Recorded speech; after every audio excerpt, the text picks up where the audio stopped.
ಧರ್ಮಸ್ಥಳನ target ಮಾಡೋಕ್ಕೆ ಬೇರೆ ಯಾವ ಟಾಪಿಕ್ಕು ಸಿಕ್ಕಿಲ್ವೇನ್ರು ನಿಮಗೆ?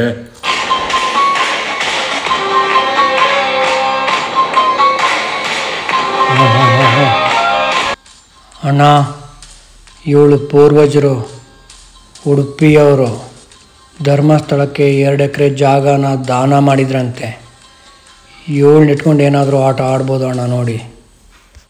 ಆಹಾ, ಏನು ನಿನ್ನ ಹೆಸರು? ಸುಜಾತ ಉಪಾಧ್ಯ.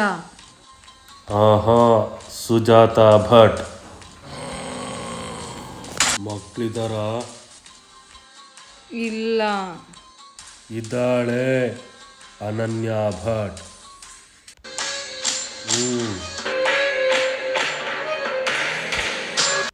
ಸಮೀರ್.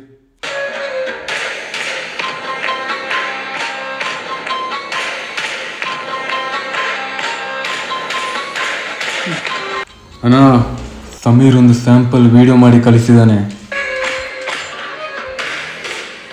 ಅನನ್ಯ ಭಟ್ ಮಣಿಪಾಲ್ ಮೆಡಿಕಲ್ ಕಾಲೇಜಲ್ಲಿ ಫಸ್ಟ್ ಇಯರ್ MBBS ಸ್ಟೂಡೆಂಟ್ ಇರ್ತಾಳೆ. ತನ್ನ ಹಾಸ್ಟೆಲ್ ಫ್ರೆಂಡ್ಸ್ ಜೊತೆಗೆ ಧರ್ಮಸ್ಥಳದಲ್ಲಿರುವಂತಹ ದೇವಸ್ಥಾನನ ನೋಡ್ಲಿಕ್ಕೆ ಅಂತ ಬರ್ತಾಳೆ. ಅನನ್ಯ ಭಟ್ನ ಹಾಸ್ಟೆಲ್ ಫ್ರೆಂಡ್ಸ್ ಅನನ್ಯ ಭಟ್ಗೆ ನೀನ್ ಇಲ್ಲೇ ದೇವಸ್ಥಾನದಲ್ಲಿ ವೇಟ್ ಮಾಡು, ನಾವು ಮನೆಗೆ ಹೋಗ್ಬಿಟ್ಟು ಬಟ್ಟೆ ಎತ್ಕೊಂಡು ಬರ್ತೀವಿ, ಅದಾದ್ಮೇಲೆ ಎಲ್ಲರೂ ಸೇರಿ ಆಗಿನ ಹಾಸ್ಟೆಲ್ಗೆ ವಾಪಸ್ ಹೋಗೋಣ ಅಂತ ಡಿಸೈಡ್ ಮಾಡ್ಕೋತಾರೆ. ಸೊ ಸ್ವಲ್ಪ ಹೊತ್ತಾದ್ಮೇಲೆ ಮನೆಗೆ ಹೋಗಿ ಬಟ್ಟೆ ಎತ್ಕೊಂಡು ಬರ್ತೀನಿ ಅಂತ ಹೋದಂತಹ ಹಾಸ್ಟೆಲ್ ಫ್ರೆಂಡ್ಸ್ ದೇವಸ್ಥಾನಕ್ಕೆ ವಾಪಸ್ ಬಂದು ನೋಡಿದ್ರೆ ಅಲ್ಲಿ ಅನನ್ಯ ಭಟ್ ಇರಲ್ಲ. ಹಾಸ್ಟೆಲ್ ಫ್ರೆಂಡ್ಸ್ ಎಲ್ಲ ಅನನ್ಯ ಭಟ್ನ ತಾಯಿ ಸುಜಾತ ಅವ್ರಿಗೆ ಕಾಲ್ ಮಾಡ್ತಾರೆ. ಕೋಲ್ಕತ್ತಾದಿಂದ ಬಂದಾದ್ಮೇಲೆ ಆ ತಾಯಿ ಸುಜಾತನು ತನ್ನ ಮಗಳು ಅನನ್ಯ ಭಟ್ಗೋಸ್ಕರ ಸುಮಾರು ಹುಡುಕ್ತಾರೆ. ಕೊನೆಗೆ ಧರ್ಮಸ್ಥಳ ಪೊಲೀಸ್ ಸ್ಟೇಷನ್ ಅಲ್ಲಿ ತನ್ನ ಮಗಳ ಮಿಸ್ಸಿಂಗ್ ಕಂಪ್ಲೇಂಟ್ ನ ಫೈಲ್ ಮಾಡ್ಸೋದಕ್ಕೆ ಹೋದ್ರೆ ಧರ್ಮಸ್ಥಳ ಪೊಲೀಸ್ ಸ್ಟೇಷನ್ ಅವರು ನಿನ್ ಮಗಳು ಹೇಗೆ ಕಾಣೆ ಆಗಿದ್ದಾಳೋ ನೀನು ಹಾಗೇನೆ ಕಾಣೆ ಆಗ್ತೀಯಾ, ಇಲ್ಲಿಂದ ಸುಮ್ನೆ ಹೋಗ್ಬಿಟ್ರೆ ಸರಿ ಅಂತ ಹೆದರ್ಸಿ ಬೆದರ್ಸಿ ಸುಜಾತ ಅವ್ರ ಹತ್ರ ಕಂಪ್ಲೇಂಟ್ ಸಹ ತಗೊಳ್ದೆ ಅವ್ರನ್ನ ವಾಪಸ್ ಕಳಿಸ್ತಾರ.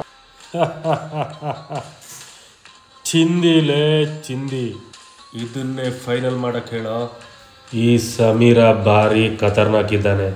ಬರೀ ಸುಜಾತ ಅನ್ನೋ ಹೆಸರು ಕೊಟ್ಟಿದ್ದೇ ಸಾಕು, ಮಸಾಲ ಸೇರಿಸಿ ಚೆನ್ನಾಗೇ ಕತೆ ಕಟ್ಟವನೆ. ಜನ ನಂಬಲೇಬೇಕು ಇವನ ವಿಡಿಯೋನ. ಇವನು ಯಾವುದೇ ಕಾರಣಕ್ಕೂ ರಾಜಮೌಳಿ ಕೈಗೆ ಸಿಗಬಾರ್ದು. ಧರ್ಮಸ್ಥಳ ಟಾರ್ಗೆಟ್ ಮಾಡೋ ನಮ್ಮ ಪ್ಲ್ಯಾನ್ ಸಕ್ಸಸ್ ಆಗೋ ತನಕನೂ ಈ ನನ್ನ ಮಗ ನಮ್ಮ ಜೊತೆನೇ ಇರಬೇಕು. ಅದೆಷ್ಟು ಖರ್ಚಾದರೂ ಪರವಾಗಿಲ್ಲ. ಡೀಲ್.